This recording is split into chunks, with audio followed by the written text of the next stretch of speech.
Welcome back to Better Than Before. Tony Richards here, and I want to talk to you about 3 power habits for CEOs.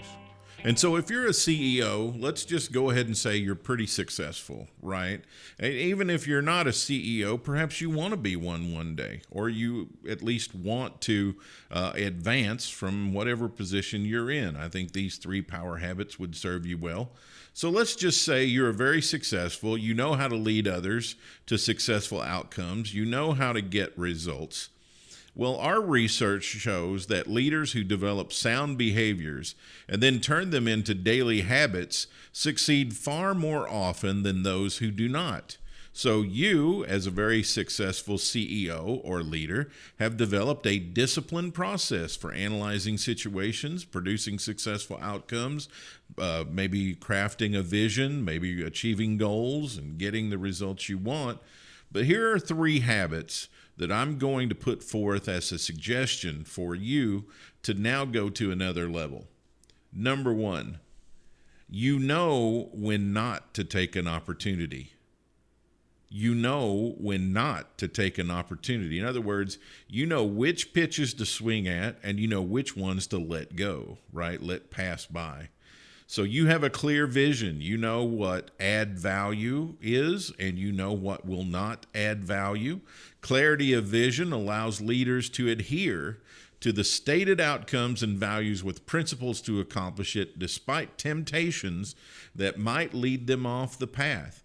Sometimes it helps to clear the slate with what the organization is not and what it will not do for reference along the way to success.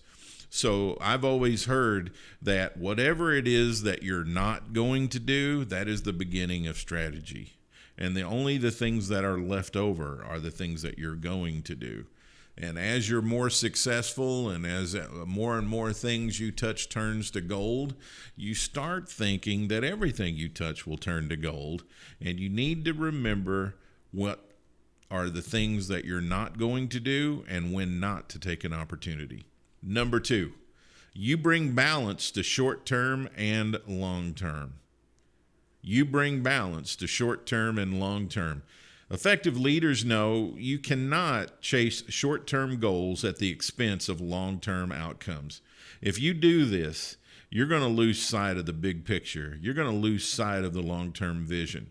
You got short-term things you need to achieve, which everybody has those. They've got benchmarks to the final destination, but you can't afford to lose focus of long-range objectives. When you start chasing short-term rabbits monthly and quarterly, that can destabilize the whole shooting match. The whole organization can get into a really bad place because you didn't balance short-term and long-term. Number 3, you let go of what you can't control. You let go of what you can't control. You are not a micromanager. What's led to your success so far is being able to keep your eye on the big picture and not focus in and micromanage. It's not how you got to the top of your organization or to the top of your profession. You got there because you know that you need to set a clear direction and empower people to succeed and or fail. You know you need to constantly be a clear communicator on where you're going and why it makes sense. But sometimes some things are going to happen that are just out of your control. And for your own health, for your own stability, for your own energy, you need to let go of what you can't control, right? So just to recap, number 1, you know when not to take an opportunity. Number 2, you bring balance to short-term and long-term. And number 3, you let go of what you can't control. Thank you for listening to Better Than Before with Tony Richards, a business leaders podcast powered by Clear Vision Development Group. For more resources from Tony, visit clearvisiondevelopment.com. Join us next time for another episode of Better Than Before with Tony Richards.